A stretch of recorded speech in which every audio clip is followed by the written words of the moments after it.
Alright guys, sa mapagpalang araw sa inyong lahat, meron tayong reaction video dito kay Senator Jinggoy. Napamura sa siniwalat ni Isa Calzado at Dingdong Dantes. Nagsalita na tungkol sa kanilang pagkaharap ng mga sa kanilang trabaho sa sobrang oras at kulang pa pag ito'y nagkasakit. At si Lisa Calzado, 36 hours nagtrabaho pero isang araw lang ang sumatotal. At panoorin po natin and don't forget to subscribe Rob Trip. And thank you guys and no further ado, let's do this. Po yung mga performers, mas marami pong oras ang pahinga namin versus yung mga mas maraming tao sa set na literally and figuratively mas mabibigat at mas malalaki ang binubuhat. Kung doon po sa tanong na kung pakiusapan ay papayag ba mag-extend, I am pretty sure papayag at papayag po. Because sabi nga in the industry, because we are in the creative industry, we won't stop until we get the job done. Kaya it is our hope na meron po talagang kahit papaanong framework sa pamamagitan ng batas na ito na pwede nating balikan. Kasi kung sa pakiusapan, sigurado papayag at papayag. Pero kung meron po tayong sinasandalan, at least may basihan po. Alright, kaya na subaybayan po natin but we need your help. We have a better button, we promise. Right on time. Alright. And you're talking about yung artista. Papayag at papayag. Kahit, opo, everyone po everyone. Including those. Kami po ay papayag, di siyempre lahat po damay-damay na. So gusto po namin yung protection na to, yung 16 hours, kung ano po mang number yon. In fact, wag lang po sanang mabalik sa dating practice. Whatever the committee agrees on is a win for us. Para lang across the board, mula sa first person in or any person part of the crew across the board, whether artista po man or crew or staff, ay ma-protectionan itong working hours po na ito. May I know what was the previous practice before? Iba-iba po. Ay, gusto niyo po ba yung best and worst naming lahat? Chair? Yeah. I mean, ang max ko po yata ay umabot ng 36 or 36 hours straight? Yes, palipat-lipat po ng location. 36 hours? Opo. Ano ito, TV or shooting? TV po.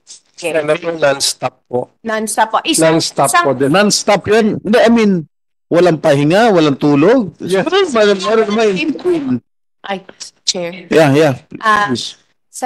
Ang magiging pahinga nun ay kung halimbawa bumaklas, travel, kasi depende po yun. I think I've experienced that twice. You're talking 36 hours artista. Artista lang. So yun, ako po yung 36 hours. What more yung mga crew? Exactly. Mga production designer. Mas matagal yun. Kaya po yun talaga ang hinihiling namin na ang dating nakagawian ay iiwan na natin sa nakaraan. Yung 36 hours isa, Yes po, Chair. ang bayad sa inyo isang araw? Yes po. Tanginang yan. Sorry. Strike off the record yung... sir, may huling pandagdag na lang po. Totoo po yan, may mga ganong realities po on the ground. Pero ba tayo? Pero ito pong mga pinopropose namin ay base sa mga best practices.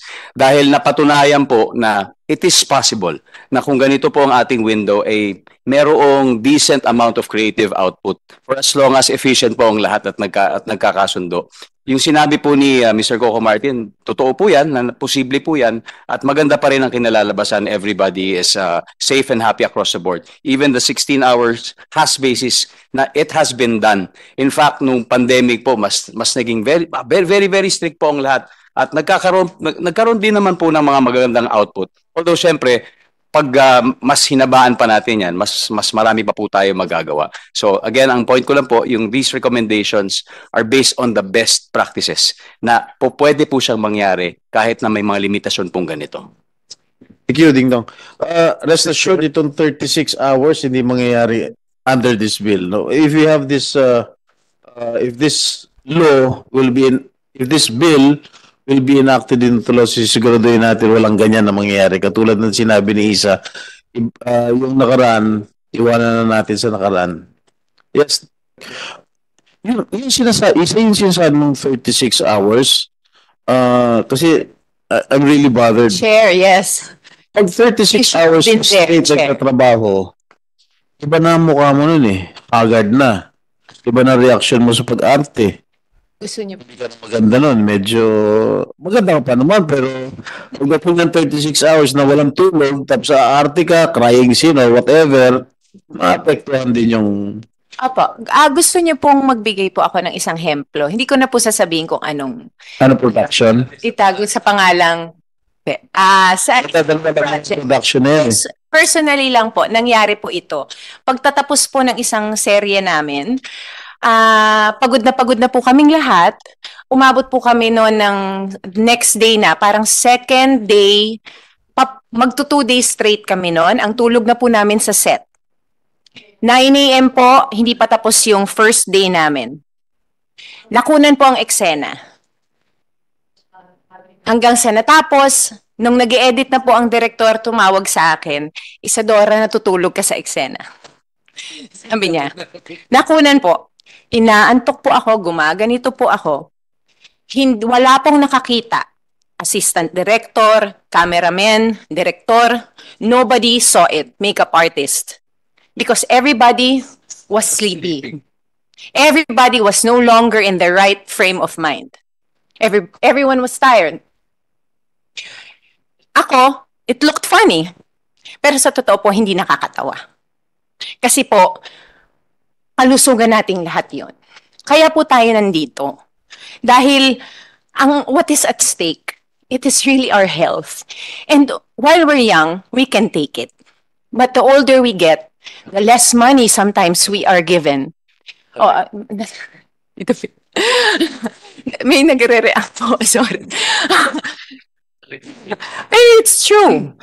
I agree. Whether it is on the body. So, yun po, kaya po tayo nandito. So, yun po, tama po yung sinabi nyo. Hindi lang po sa hindi maganda. I mean, that is the least of my concerns kapag walang tulog. Yun po ay, am I still functioning as a basic human being? Nakatulog po ako sa isang eksena nang hindi ko alam at hindi nakita ng ibang tao sa paligid ko. Yun lang po. Mas mahal pa yung hospitalization expenses mo kaysa sa bayad sa'yo.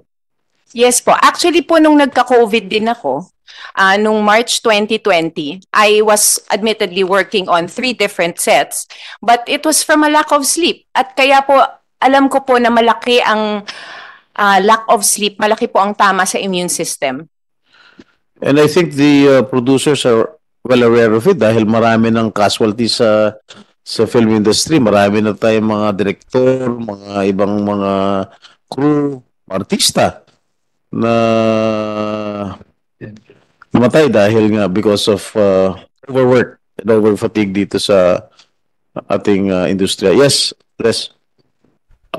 Good morning.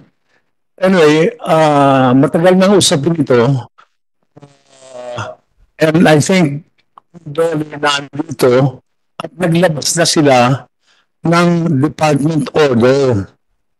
According to study, yung efficiency ng performance or ng trabaho ng isang worker ay hanggang 12 oras lang.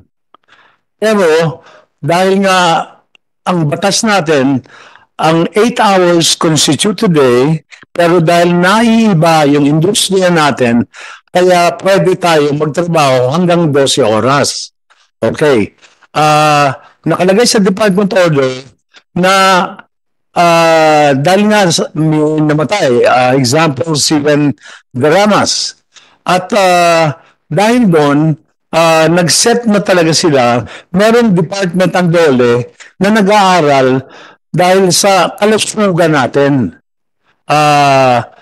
At kaya ang usapin na hanggang 16 hours maximum ang pwedeng itrabaho, pero wag naman lalampas doon dahil sabi nga ng dole, akala ko ba health ang pinag-uusapan natin. So, Alright guys, ayan, maraming salamat sa inyong lahat. At subaybayan po natin ang ating mga artista na kulang sa tulog. At maraming salamat and peace out sa inyong lahat.